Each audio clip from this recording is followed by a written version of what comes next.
Welcome to today's Explainer. We're diving straight into a fascinating and honestly kind of alarming collision happening in our world right now. We're analyzing how modern political narratives, heated rhetoric, and even fast-moving internet theories are having very real, very serious consequences. We're seeing exactly how what is said and what is believed online eventually impacts the absolute highest levels of government. Here's a quick look at our agenda for today. First up, we have the weight of words. Then we'll shift gears into ideology as diplomacy. And finally, we'll wrap things up with From Web to Washington. All right, let's kick things off with Section 1, the weight of words, where we're analyzing the rhetoric behind political violence. 3. Just 3. But that single digit represents something truly staggering.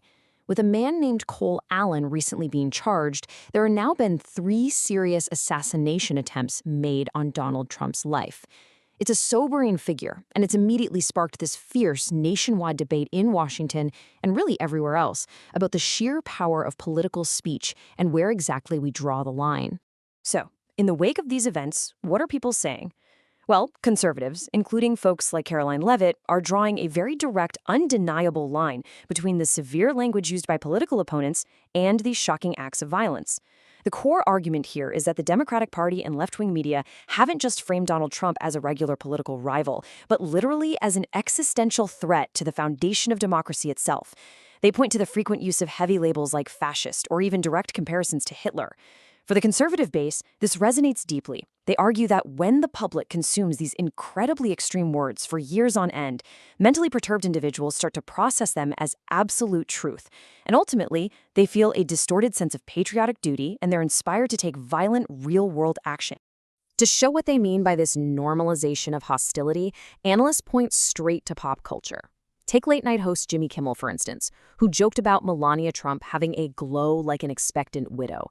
Now, for critics, making a punchline out of the potential assassination of a major political figure shows exactly how far the baseline of acceptable political discourse has shifted. The argument is that this kind of persistent, deeply personal hatred chips away at our collective boundaries.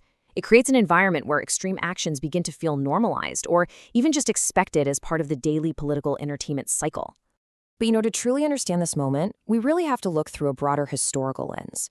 While critics rightly point out that our fast-moving, internet-fueled rhetoric today is unprecedented, extreme danger is tragically woven right into American political history. We don't even have to look that far back to see it. John F. Kennedy was assassinated in 1963, his brother Robert F. Kennedy in 1968, and now we have the present day with these 3 recent attempts on Donald Trump. It highlights the unfortunate reality that the presidency has pretty much always been an incredibly dangerous office, just due to the sheer power and visibility it holds on the global stage. So what's the core takeaway from this massive debate? It's perhaps best summarized by Caroline Leavitt herself. Political differences should be solved at the ballot box, not with bullets. Regardless of the unparalleled 24/7 access or the daily sparring we see right now, the democratic process fundamentally requires free, fair, and peacefully accepted elections. That's not just a nice talking point, it's absolutely crucial. It's a baseline requirement for a functioning democracy to actually survive these turbulent waves of tension. Let's move right along to Section 2, Ideology as Diplomacy, Sending Conservative Values to Canberra. Okay, this is a truly fascinating diplomatic move by the Trump administration. They've selected David Brat as the new U.S. ambassador to Canberra, Australia. Now, Brat is a compelling choice because he represents the administration's uncompromising conservative identity perfectly. He isn't your traditional smooth-things-over diplomat, right? He's a highly influential figure who came from the grassroots Tea Party movement. As an economist, he's known for being strongly pro-tariff, sending a very clear message to our international partners that aggressive trade policies are going to be front and center. Widely described as a dyed-in-the-wool conservative, he's a direct, unfiltered reflection of the current administration's core values, boldly projected onto the world stage.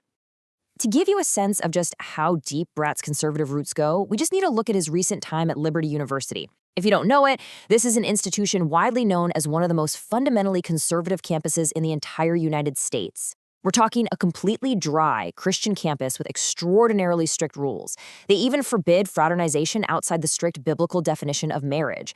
It's an ideology deeply anchored in traditional values, far removed from mainstream secular institutions. And that background tells you exactly the kind of unyielding philosophical framework Brat is bringing to this high-stakes diplomatic post. And here is where it gets really interesting. It creates this almost perfect ideological mirror image across the Pacific. Think about it. Australia, under Anthony Albanese's government, sent a left-leaning Kevin Rudd across the globe to navigate a Trump White House. In return, the U.S. is sending the deeply conservative David Brat to navigate Albanese's left-leaning Australian government. Both of these allied nations have unapologetically exercised their right to pick representatives that reflect their own internal politics, completely regardless of who is pulling the levers of power across the ocean. But you know what? The crucial insight here is actually kind of reassuring. It shows us that functional international alliances don't require mirrored ideologies. They just require navigation. The enduring alliance between the US and Australia is robust enough and economically tied together enough to handle vastly different political characters at the helm. It proves that our strategic partnerships are way bigger and far more resilient than any single shared ideology. All right, on to our final section, from Webb to Washington. Let's talk about the missing scientist conspiracy. Are U.S. nuclear scientists suspiciously turning up missing or dead? I mean, it sounds exactly like the plot of a cheap spy thriller, doesn't it? But incredibly, this highly provocative question seemingly emerged out of nowhere and found its way to the absolute highest levels of the American government just last week. Let's break down this conspiracy pipeline step by step because it's a wild ride. Step 1 begins in the murky waters of social media, where amateur internet sleuths just started wildly connecting entirely random, unrelated missing persons cases. Step 2, the rumor actually gains enough online velocity that House Republicans officially raise suspicions, genuinely asking if there might be a spate of targeted deaths. Step 3, the momentum surges into traditional media when Caroline Leavitt confirms they'll look into it. And finally, Step 4, the absolute peak, Donald Trump himself is directly questioned about this internet-born theory during a formal press conference right in the Oval Office. But when you actually pull back the curtain, it's just a digital ghost story. Ultimately, this theory had its hot minute in the national rhetoric before being thoroughly, completely debunked. The narrative simply does not hold up to actual scrutiny. Internet sleuths use the word scientist as this incredibly broad catch-all term to force sinister connections where literally none existed. When investigated, every single individual case was easily and logically explained away by local authorities. Even Donald Trump, when pressed about it in the Oval Office, appeared to know very little about the topic, which just highlights how rapidly this total fiction bubbled up to the surface. This whole situation is basically a masterclass, a premier case study in our modern information ecosystem. The sheer speed at which an unfounded, debunked rumor stitched together by amateur internet sleuths infiltrated real-world governance is just stunning. It's a concerning reflection of how easily our attention can be hijacked, proving that the barrier between digital fiction and hard political reality is thinner than ever before. Social media algorithms are directly shaping the literal congressional agenda. So I want to leave you with this thought to consider.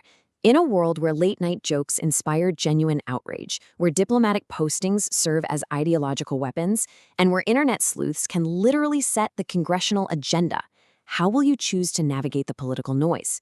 Because as we've seen throughout this explainer, the words we consume, the connections we assume, and the narratives we share have undeniably real consequences. Stay curious, stay analytical, and thanks for exploring with me today.